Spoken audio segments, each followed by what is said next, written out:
A virtual team typically refers to a group of individuals who work together from different geographic locations and rely on communication technology in order to collaborate.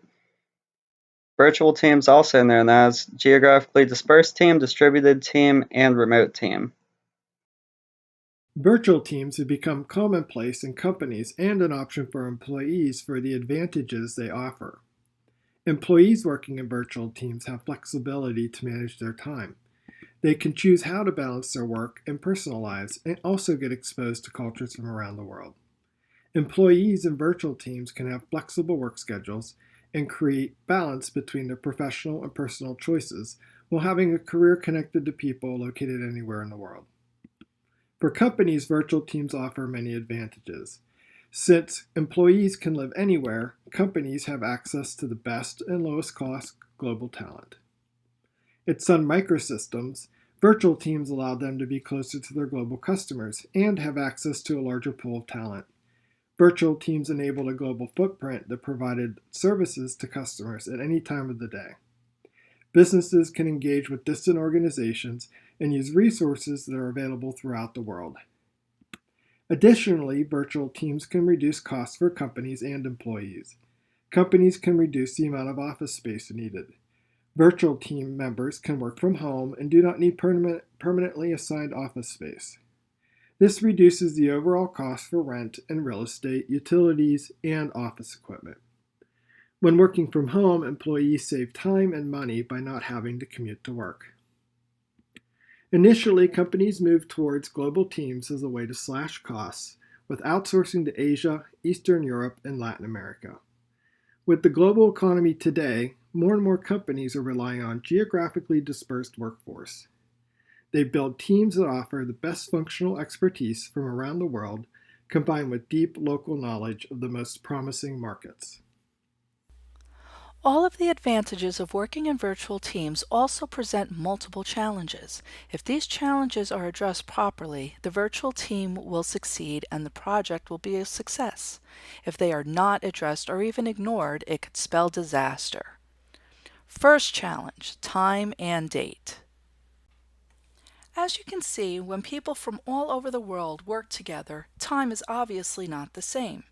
This can also mean it is Monday in one country and Tuesday in another. Some people are working while others may be having dinner or sleeping. Many computer networks operate on Universal Coordinated Time, UTC, which is the basis for the 24 global time zones. It is important when coordinating meetings to agree on a time format, understand time differences, and find a time that works for everyone, or share the burden of meeting off hours. Remember, not all countries use daylight savings, so it is important to account for this.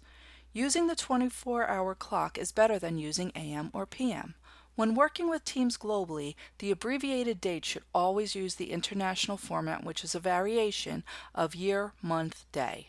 The United States is one of only a few countries that uses month, day, year. So unless the date is being fully written out, conform to the international standard and be sure everyone is aware.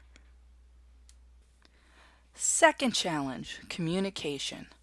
Communication is a multifaceted challenge.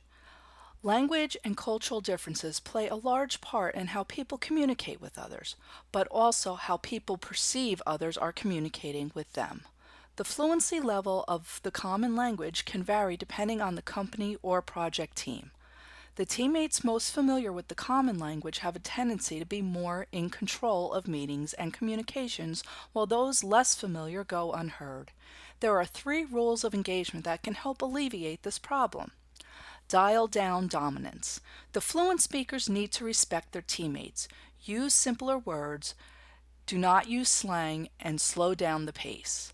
They should always confirm the understanding and ensure they actively listen and not dominate the conversation. Dial up engagement. The non-fluent speakers need to have patience and speak up if something isn't understood. Unless interpreting for someone, do not revert to an unfamiliar language. Stay engaged even if at times it is difficult. Balance for inclusion. As a project leader or just the person running the meeting, ensure everyone is heard. Initiate contributions from all team members. Be prepared to interpret or explain subjects so everyone can understand.